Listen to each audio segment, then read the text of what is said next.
Ako Saudi, mataas ako. Ako Malaysian, mataas ako.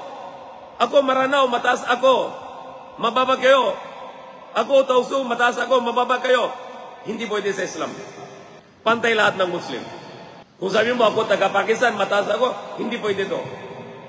Kung discriminate ka na, ito Maguindanao, mababa to. Kami Tausug, mataas. Ito kami Maranao, mataas pa. Hindi ka pananampalataya. Dahil sabi ni Prophet ﷺ, man asaba falaysa minna. Sino mang gawa ng discrimination, hindi siya sa atin. Pare-parehos lahat ng Muslim.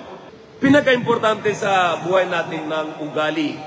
Dahil gusto ng Allah nang dadalin na sa paraiso yung mga tao na magandang ugali. Yung mga tao na pangit na ugali, hindi pwede sa paraiso, impyerno. Sabi ni Prophet ﷺ, kate will not go to Jannah. Hindi napasok sa Jannah yung kate. Sino ba yung kate? Yung kate, yung ginawa siya ng away sa dalawang tao. Yan tinatawag kate.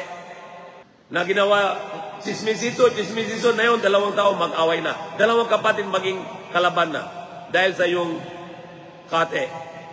Sabi ni Prophet ﷺ, yung kate, hindi siya pasok sa paraiso. Dahil kung yung ganitong tao papunta sa paraiso, magginawa siya away-away dun.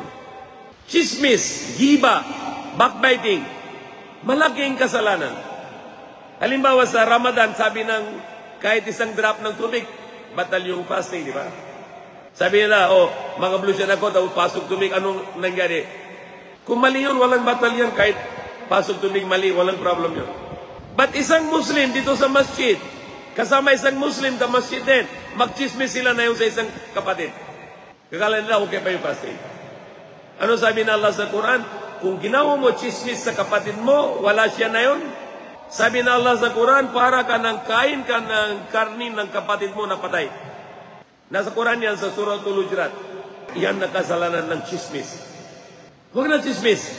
Ito malaking kasalanan ng isang tao na ginawa. Mas lalo panira. Mas lalo yung mas malaki panira mo isang tao. So yan na mga ugali na kailangan to alisin sa buhay natin, yung masamang ugali. At lahat puro magandang ugali.